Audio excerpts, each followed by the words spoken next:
Hi, welcome. Well, there are other things going on other than football these days. And Trinity Update is one of those things. So I hope that some of you are viewing. I don't think there are any matches on right now, so we should have quite a few viewers. And today on Trinity Update, we're talking about the upcoming Marionettes concert, Les Misérables, which I'm so excited about.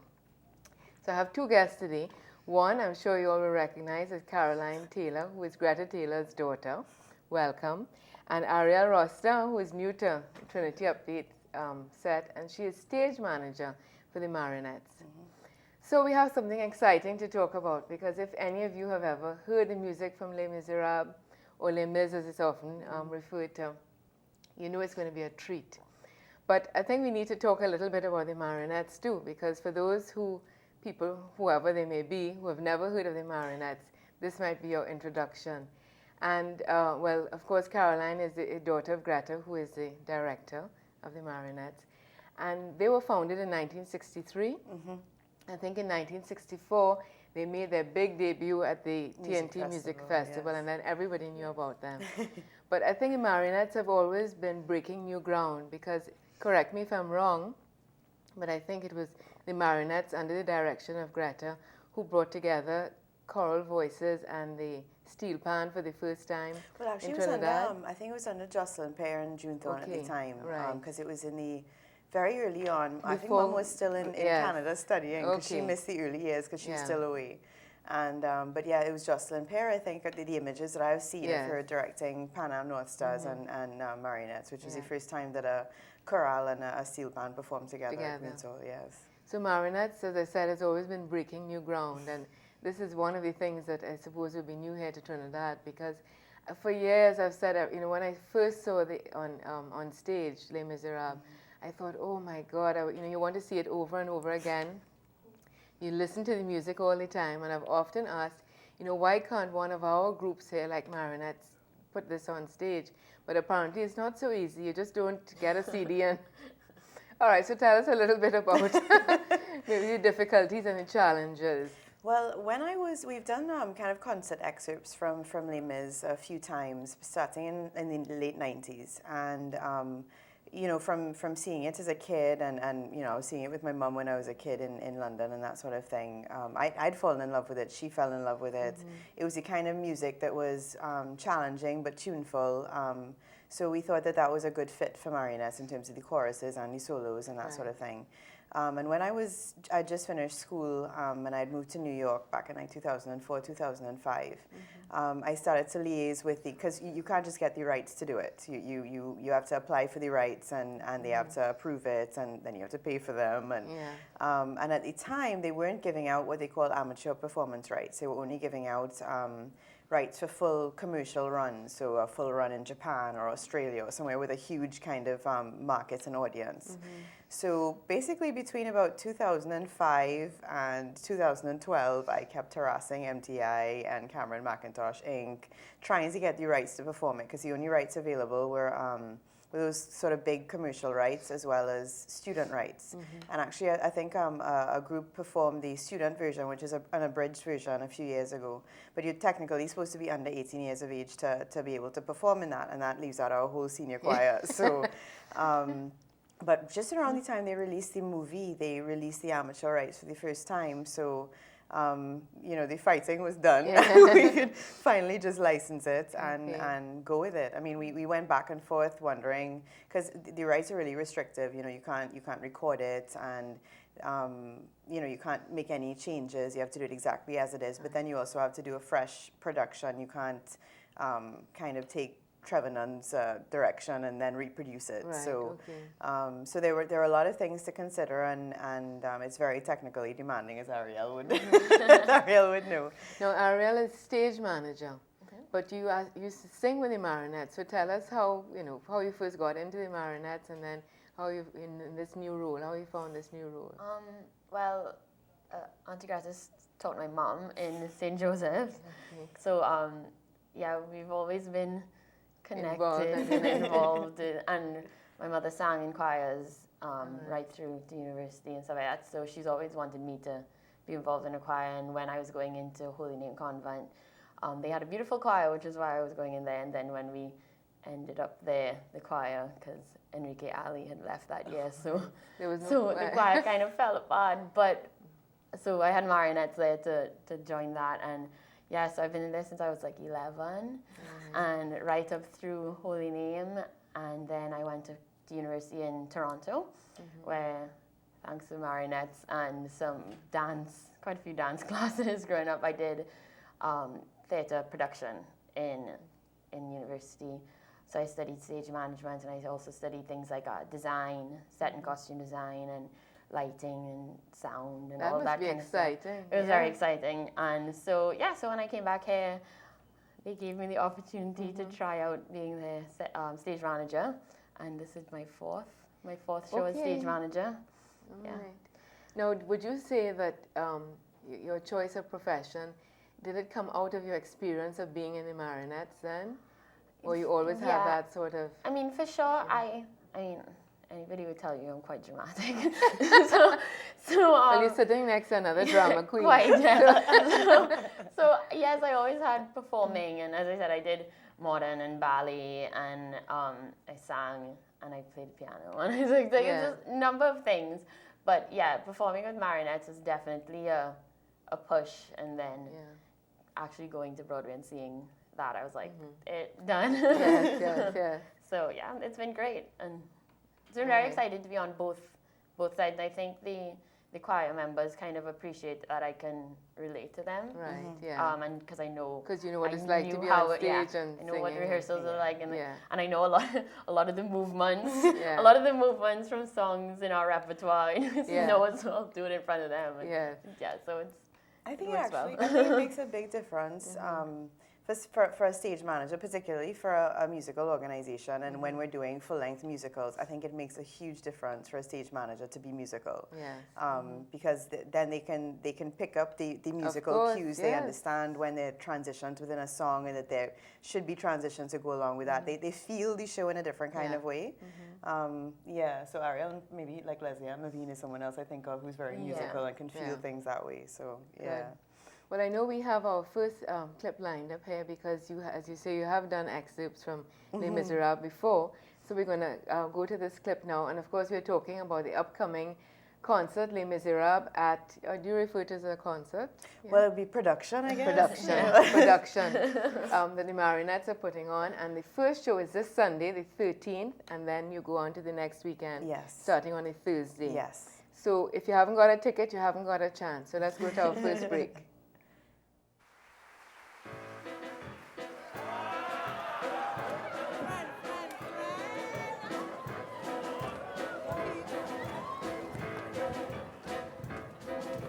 Enter, monsieur, let's out your song and make the best innkeeper in town. As for the rest, all of them crooks, rooking the guests and cooking the books. Seldom do you see honest men like me, a gent of good intent, who's content to be master of the house, doling up the charm, ready with a handshake and an open palm. Tells a saucy tale, makes a little stir. Customers appreciate a bon vivant. Glad to do a friend a favor. Doesn't cost me to be nice, but nothing gets you nothing. Everything has got a little price. Master of the house, keeper of the zoo, ready to relieve the of a suit of two. Water in the wine, making up the weight, picking up the knickknacks when they can't see straight. Everybody loves a landlord, everybody's bosom friend. I do whatever pleases Dave, but don't I bleed them in the end. Master of the house, quick to catch your eye, never wants a passerby to pass him by. Servant to the poor, butler to the great, comforter, philosopher, and lifelong praise. Everybody's good companion, everybody's chaperone. The love of your leaves is deep, that's what you're singing to the bone. Enter, monsieur, lay down your load, unlace your boots, rest from the road. This weighs a ton, travel is a curse, but here we strive to lighten your purse. Yeah, the goose is cooked and the fat is fried, but nothing's overlooked till I'm satisfied. Food beyond compare, food beyond belief. Mix it in a mincer and pretend it's beef. Kidney of a horse, liver of a cat, filling up the sausages with this and that. Residents are more than welcome, bridal suite is occupied, but reasonable charges plus a little extra on the side. Charging for the lice, extra for the mice, 2% for looking in the mirror twice. Here a little slice, here a little cut, 3% for sleeping with the window shut. When it comes to fixing prices, there are a lot of tricks he knows. How it all increases, all them bits and pieces, cheapers, it's amazing how it grows. Master of the house, quick to catch your eye, never was a fuss about the passing by. Servant to the poor, wonder to the great, comforter, philosopher, a lifelong mate. Everybody's good companion, isn't everything is lost? Dirty bunch of gays and cheapers, what a sorry little lot.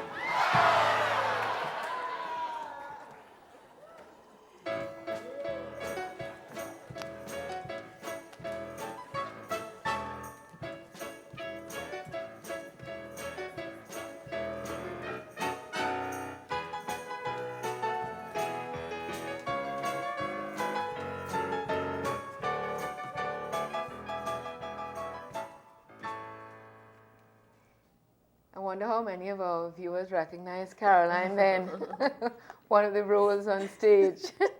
And we were just trying to figure out how long ago that was, and you said that was about 2000 and... I think it was about 10 years ago. I think it's 2004. Yes, a long time ago.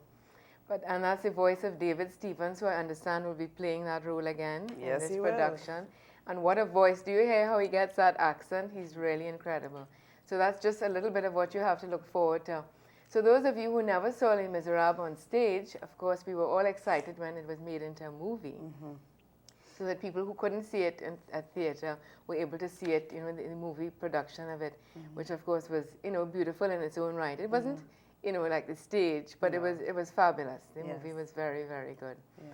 So maybe, Caroline, tell us a little bit about your background. You went away to study yourself, like Arielle. What did you study, and what have you brought now to the Marionettes?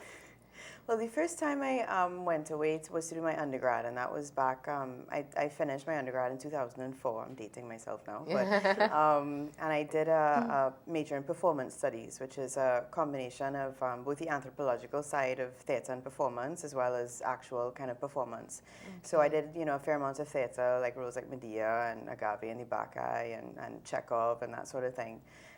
But then also did like a one-woman show and wrote my own material and that kind of thing. So, really? But not here in Trinidad. Did you do that? I have not done it here. I've done it in New York. Okay. I've done it in Massachusetts, but not. A one-woman show? Wow, that is something.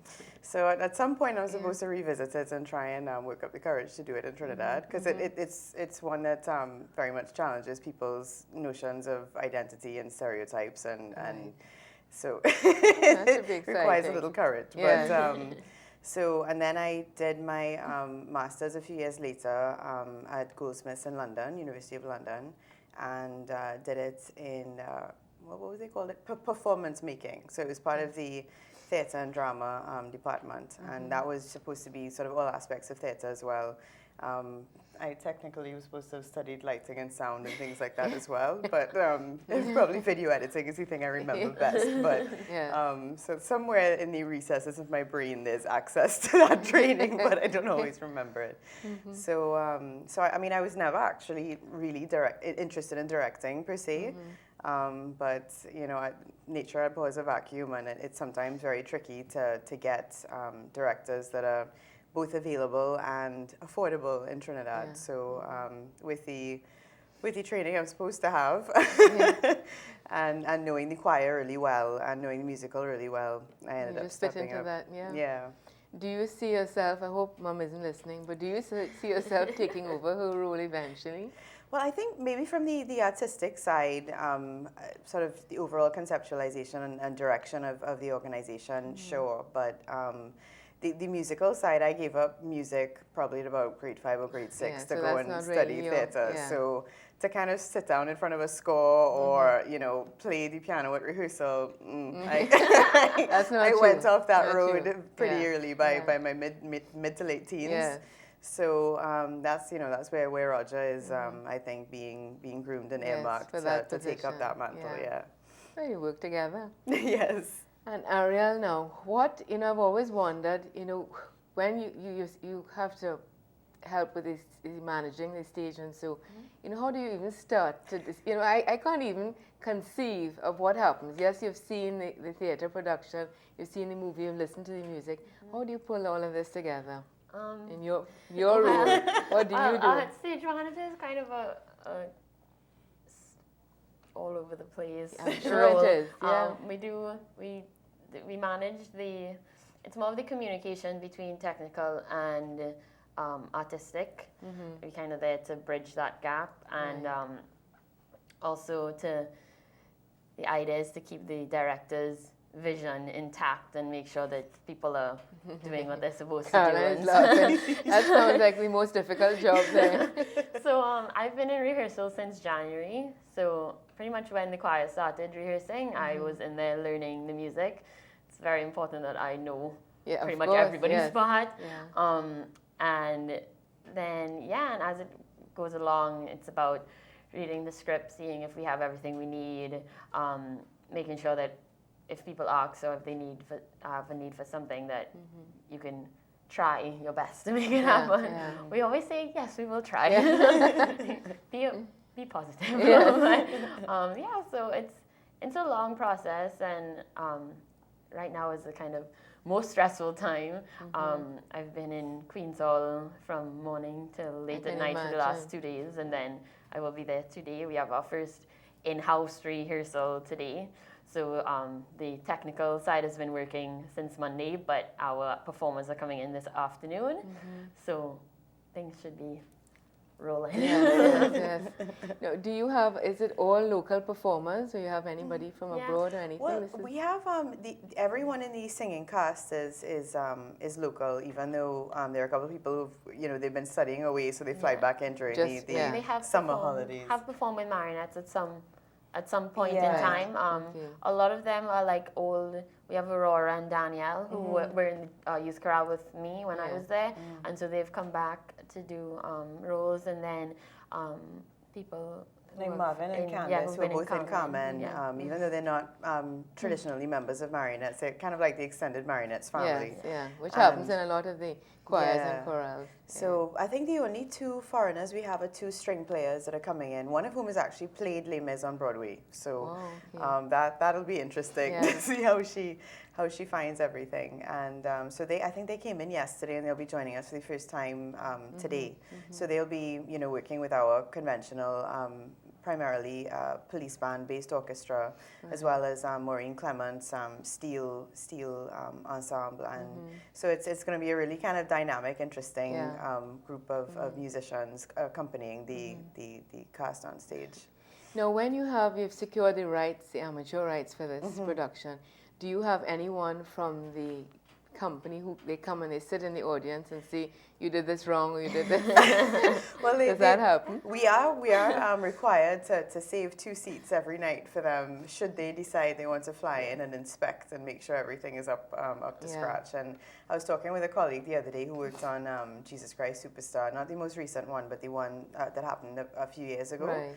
And he was saying that the first time they did it, the folks did fly in and take a look, but they enjoyed it. Yeah. So you never know. So you don't know, or it could be that you don't know until the show starts and you suddenly see 2 people sitting in those seats.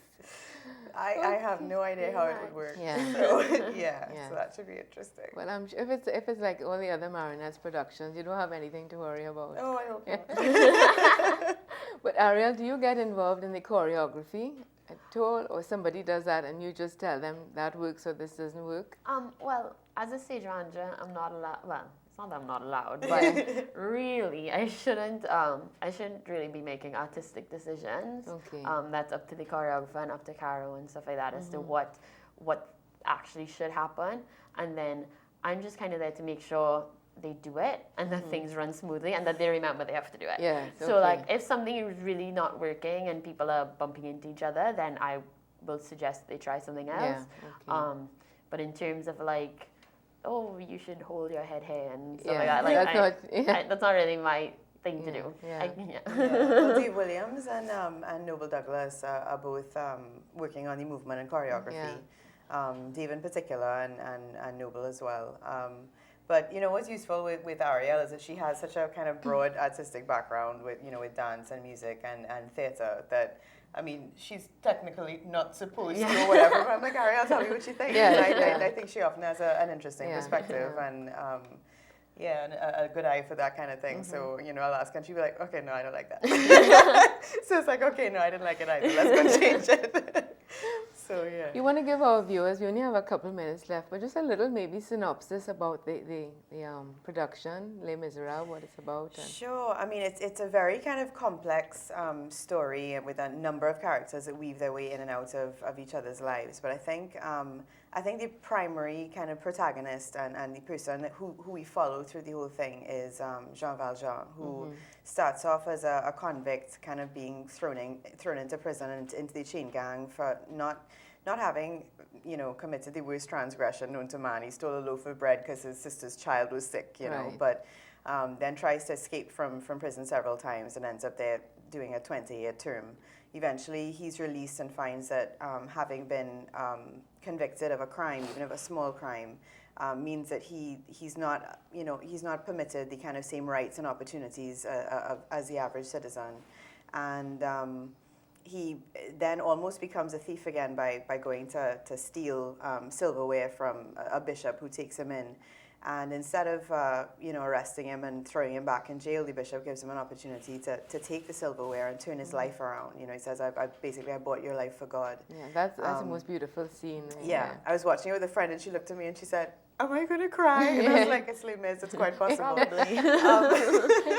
So, and then he gets rid of that original Jean Valjean identity and kind of lives under an alias in a different town, becomes the mayor, and creates kind of positive change for the people in his life. But then there's one person Fantine, who's dismissed from his factory, and he doesn't realize the consequences of her being dismissed, and she ends up kind of turning to prostitution and passing away.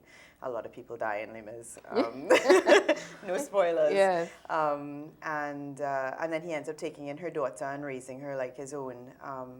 And kind of running from the law, his antagonist then is Javert, who's a man about the letter of the law, but sometimes lacking in compassion, because sometimes the law which is man-made, sometimes doesn't really create the opportunities for growth and change and love and compassion and rehabilitation and rebirth that we kind of need to give the people the opportunity to do. So it kind of follows Valjean and Javert tracking Valjean, and these are the people like the very crooked Thénardiers and these rebel students that are trying to rise up against a French government that is regressing.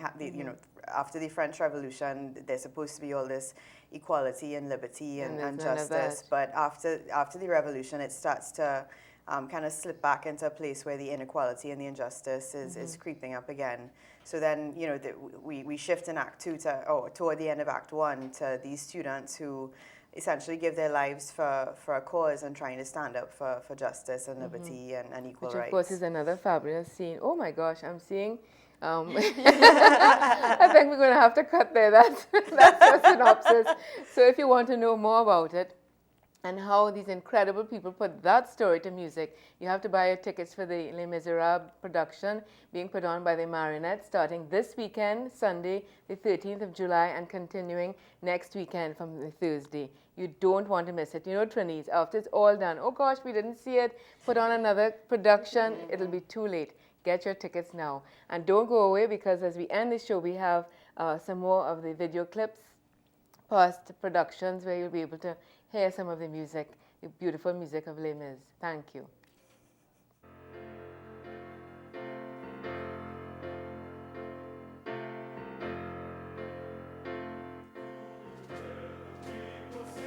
Singing the song of angry men.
because I am small.